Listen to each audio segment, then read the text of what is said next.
Starting पिछले part के आगे से ही होती है। हम देखते हैं कि वहाँ पर ये अगला राउंड अनाउंस करते हैं जो कि होने वाला था शोज़ेन और 3rd ग्रेड के लड़के के बीच में। तो यहाँ वो दोनों ही बैटल एरिया में आ जाते हैं। हम देखते हैं कि वो लड़का भी बहुत ज्यादा हम्बल लग रहा था। यहाँ वो एक दूसरे को बाव करने के बाद अपने अटैक स्टार्ट करते हैं। हमें पता चलता है कि वो लड़का वाटर एलिमेंट का यूजर है। वो तुरंत ही अपनी वाटर सील को समन कर लेता है और उसके जरिए यहाँ शोज़ेन पर हमला करता है, लेकिन शोज़ेन ने भी अपना टुलिप फ्लावर फॉर्मेशन क्रिएट कर लिया था और इस फॉर्मेशन की वजह से वो वाटर सील कुछ भी नहीं कर पाई थी। और अब इसके बाद शोज़ेन तुरंत ही अपनी टुलिप लीफ अटैक का इस्तेमाल करती है। वो टुलिप फ्लावर की कुछ पत्तियां बिल्कुल ब्लेड की तरफ सर की तरफ फेंक रही थी, लेकिन वहाँ पर वो लड़का अपने वाटर एलिमेंट की वजह से शील्ड क्रिएट कर लेता है। ये पूरी शील्ड से वाटर से ही बनी हुई थी, इस कारण से अगर वो ब्लेड जैसी पत्तियां उसे लगती भी हैं तो भी शील्ड को कोई डैमेज नहीं पहुंच रहा था। इसके बाद अब शोज़ेन को भी अटैक रोकना पड़ता है। फिर हम देखते हैं कि यहाँ पर वो लड़का अपने जॉइंट वाटर टॉर्नेडो को समन कर लेता है। यहाँ उसने 2 टॉर्नेडो समन किए थे,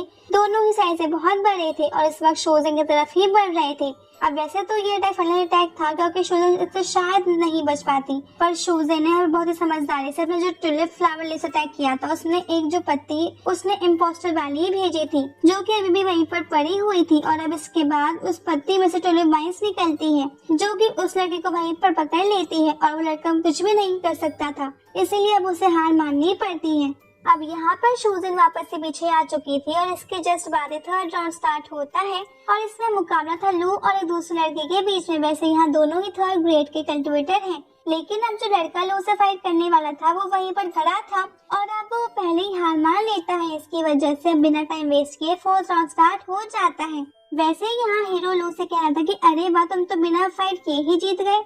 अब हम वहाँ पर 4th राउंड की तरफ देखते हैं। यहाँ ये राउंड में एक लड़का और एक लड़की के बीच में ही होना था। हम देखते हैं कि वो लड़का बहुत ज्यादा स्ट्रॉन्ग लग रहा था और कह रहा था कि चिंता मत करो, तुम एक लड़की हो इसलिए मैं तुम पर दया दिखाऊंगा, मैं तुम पर अपने पावरफुल अटैक्स का इस्तेमाल नहीं करूंगा।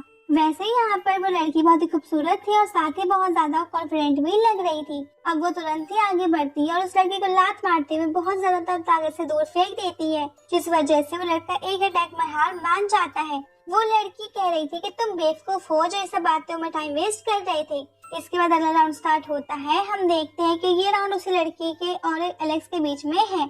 अब यहाँ एलेक्स भी बैटल एरिया के अंदर आ चुका था। वो लड़की कह रही थी कि आखिर फाइनली मुझे तुमसे फाइट करने का मौका मिल ही गया। मैं तुम्हें ली फैमिली के साथ फाइट करते हुए देखा था और मैं तभी तुमसे लड़ना चाहती थी, लेकिन तब मुझे मौका नहीं मिला, इसलिए मैं अभी तक कॉम्पिटिशन तक इंतजार कर रही थी। तो अब एलेक्स उससे कहता है कि ठीक है, अब कंपटीशन स्टार्ट हो चुका है तो तुम अपनी जो भी तुम्हारी ख्वाहिश है उसको पूरा कर लो। इसके बाद अब वो लड़के एक लाइट फायर फॉर्मेशन क्रिएट करने लगती है। ये फॉर्मेशन बहुत ज्यादा बड़ा था और साथ ही बहुत ही ज्यादा पावरफुल भी था। हम यहाँ पीछे देखते हैं कि एलेक्स की टीचर कह रही थी कि आज तक इस लड़के की पावर को कोई भी रिवील नहीं कर पाया है, मतलब इससे अभी तक इतना पावरफुल अपोनेंट नहीं मिला जो इसकी पूरी पावर को रिवील करवा सके। और इस चीज के बारे में वो इस तरह से समझाती है कि पिछले राउंड में जो लड़का था उस लड़की ने उस पर जो हमला किया था वो 2nd ग्रेड का था, जबकि वो अभी फॉर्मेशन 3rd ग्रेड में आता है। ये सच में बहुत ज्यादा मिस्टीरियस कल्टिवेटर है क्योंकि ना ही ये खुद से अपनी पावर को कभी शो करती है और ना ही कि अभी तक उसने फाइट के दौरान अपनी पूरी पावर का यूज किया है। अब यहाँ पर हम देखते हैं कि ये लड़की अपने उस बड़े से फॉर्मेशन के अंदर से फायर लाइटनिंग बॉल्स को एलेक्स की तरफ फेंकती है। अभी एलेक्स ने अपना आर्मर एक्टिवेट कर लिया था, साथ ही उन बॉल से बचने के लिए वो शील्ड भी क्रिएट कर लेता है। ये शील्ड उस बॉल से तो बचा लेती है, लेकिन अब वो लड़की वहाँ से सीधा अपनी तलवार लेकर आगे बढ़ती है और सीधा जाकर एलेक्स की उस शील्ड पर मारती है। इस वजह से एलेक्स की वो शील्ड एक ही अटैक में टूट गई थी। हम देखते हैं कि एलेक्स पीछे को हो गया था, जिस वजह से उसे वो तलवार नहीं लगी थी और फिर अब ये लड़की भी पीछे को आ जाती है और फिर उनमें मार्शल आर्ट की फाइट स्टार्ट हो जाती है। दोनों की स्पीड बहुत ज्यादा थी। वैसे उस लड़की का नाम याओ शियाओ है। यहाँ फाइट के दौरान हम देखते हैं वो अपनी तलवार का इस्तेमाल कर रही थी, जबकि एलेक्स सिर्फ अपने आर्मर की मदद से बच रहा था। अभी एलेक्स के आर्मर की वजह से उसे चोट तो नहीं लग रही थी, पर हाँ, लेकिन तलवार का जो प्रेशर था वो उस पर जरूर पड़ रहा था। यहाँ हम देखते हैं कि प्रेशर इतना ज्यादा होता जाता है कि एलेक्स का आर्मर वापस से जा चुका था। एलेक्स ये देखकर थोड़ा सा गुस्सा था, मगर उसे मजा भी आ रहा था क्योंकि उसे ली फैमिली वाले ओल्ड मैन के अलावा पहली बार इतना स्ट्रॉन्ग ओपोनेंट मिला है। वैसे स्ट्रॉन्ग में हमें उसे तब तक ही बोल सकते हैं कि जब तक वो एलेक्स से अपनी वो तलवार बाहर नहीं निकालती है। वैसे एलेक्स शायद अभी उसे निकालेगा भी नहीं क्योंकि वो सबके बीच में उसे निकाल भी नहीं सकता। अब हम देखते हैं कि इसके बाद अब वो लड़की अपनी फायरबर्ड को समन कर लेती है और सीधा एलेक्स की तरफ भेज देती है। लेकिन उसी वक्त एलेक्स ने भी अपने बेयर स्पिरिट को समन कर लिया था। उसका बेयर बहुत ज्यादा बड़ा हो चुका है, इस वजह से वो सभी लोग बहुत ज्यादा शॉक हो रहे थे। वैसे उसकी हाइट मेजरमेंट भी हमें बताई जाती है। तो जब एलेक्स ने ली फैमिली के ओल्ड के साथ फाइट की थी तब वो करीब 12 मीटर का था, और उसके पहले जब एलेक्स यहीं पर था तब एलेक्स का जो बेयर था वो 10 मीटर के आसपास था। वैसे स्टार्टिंग में तो हर स्पीड बेस का साइज बहुत ही कम होता है, और हाँ अभी उसका साइज बढ़कर 15 मीटर हो चुका है, जो कि एक बहुत ही शॉकिंग बात है। यहाँ पीछे हम एलेक्स के टीचर को देखते हैं जो कि बोल रही थी कि सच में यह बहुत शॉकिंग बात है। एलेक्स से पहले ही बहुत ज्यादा स्ट्रॉन्ग हो चुका है और उसने बहुत ज्यादा इम्प्रूवमेंट बहुत ही कम टाइम में कर लिया है। एक नॉर्मल से स्पीड बेस को ज्यादा हाई लेवल पर ले पाना बहुत ज्यादा मुश्किल है, और वो भी कल्टिवेटर अमीर नहीं है तो। और अगर कोई अमीर कल्टिवेटर है तो वो तो कई तरह के एलिमेंट पिल्स या फिर स्पीड पिल्स का यूज करके लेवल को बढ़ा ही सकता है। अब यहाँ पर हम देखते हैं कि डीन ने एलेक्स को ट्रेनिंग कराई थी और उसी की वजह से एलेक्स ज्यादा स्ट्रॉन्ग हो पाया है। लेकिन अभी ये बात किसी को एलेक्स ने बताई नहीं, क्योंकि डीन ने खुद उससे मना किया था।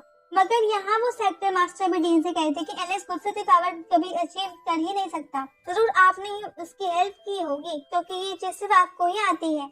अब यहाँ पर डीन कहने लगते हैं कि तुम मुझसे क्वेश्चन नहीं पूछ रहे, तुम तो मुझे बता रहे हो कि मैंने ही उसकी हेल्प करी है, इसीलिए मेरे को अब इसका जवाब देने की जरूरत ही नहीं। यहाँ पर फाइट के दौरान हम देखते हैं कि अब इतनी बड़ी बेयर स्पिरिट को देखकर वो लड़की श्योर समझ चुकी थी कि उसे भी कोई पावरफुल अटैक करना होगा। इसके लिए वो तुरंत ही तलवार से फ्लेमिंग स्वॉर्ड अटैक करती है। इस अटैक को एलेक्स ने बहुत ही इजीली रोक लिया था, मगर अब ये बात वो लड़की भी समझ चुकी थी। वो तुरंत ही अपने फायर बर्ड को समन करती है और सीधे आसमान में चली जाती है। अब वो बहुत ऊपर आने के बाद अपनी तलवार का साइज बढ़ाते हुए सीधे एलेक्स के ऊपर वहां से जंप कर देती है। अभी यहाँ तलवार का साइज बहुत बड़ा था, साथ ही उसमें उस बर्ड की एनर्जी और फायर एनर्जी दोनों ही मिली हुई थी। लेकिन अब एलेक्स का बीच भी उसे रोक रहा था। हम देखते हैं कि एलेक्स गुस्से में उसे दूर फेंक देता है, जिससे यहाँ वो जो तलवार है और वो दोनों बर्ड है वो वहाँ से गायब हो चुकी थी और अब वो लड़की पीछे आ गई थी, मगर उसे ज्यादा कोई चोट नहीं लगी थी। और उसके बाद एलेक्स ट्रैम्पलिंग नाम की टेक्निक का यूज करता है, जिसमें उसका वो बेस जमीन पर बहुत तेज पंच करते हुए अपनी एनर्जी को रिलीज करता है, और अब इस एनर्जी के चलते श्योर वहाँ से दूर गिर जाती है। वैसे इसके बाद वो खड़ी भी हो गई थी और अपनी एनर्जी एक्टिवेट करते हुए अटैक करने ही वाली थी, लेकिन इतने में एलेक्स अपने बेस्ट को आगे कर देता है। अब श्योर समझ चुकी थी कि वो एलेक्स को नहीं हरा सकती, इसलिए वो हार मान लेती है। सभी लोग ये देखकर शॉक थे और एलेक्स का नाम चिल्ला रहे थे। अब वहाँ पर सेट मास्टर भी देखकर बहुत ज्यादा शॉक हो चुके थे। यहाँ पर एलेक्स अभी श्योर के पास आता है और उससे कहते हैं तुमने बहुत ज्यादा अच्छी फाइट करी है, अभी तो मुझे कोई इतना स्ट्रॉन्ग ओपोनेंट नहीं मिला था। अब उसके साथ तो श्योर कहने लगती है कि हाँ ठीक है, अब तुम्हें ज्यादा अच्छा बनने की जरूरत नहीं है, मैं भी तुम्हारी बराबरी की थी और चिंता मत करो, मैं तुम्हारी बराबरी की थी और चिंता मत करो, मैं कुछ टाइम में और ज्यादा स्ट्रॉन्ग बनकर फिर से मैं तुम्हें चैलेंज करूंगी और अगली बार मैं तुम्हें हरा ही दूंगी। इस पर एलेक्स कहता है कि ठीक है, मैं उसे इंतजार करूंगा, और अब इसके बाद श्योर वहां से चली जाती है। अब एलेक्स अपने अगले राउंड का इंतजार कर रहा था, लेकिन तभी ये पार्ट पे एंड हो जाता है।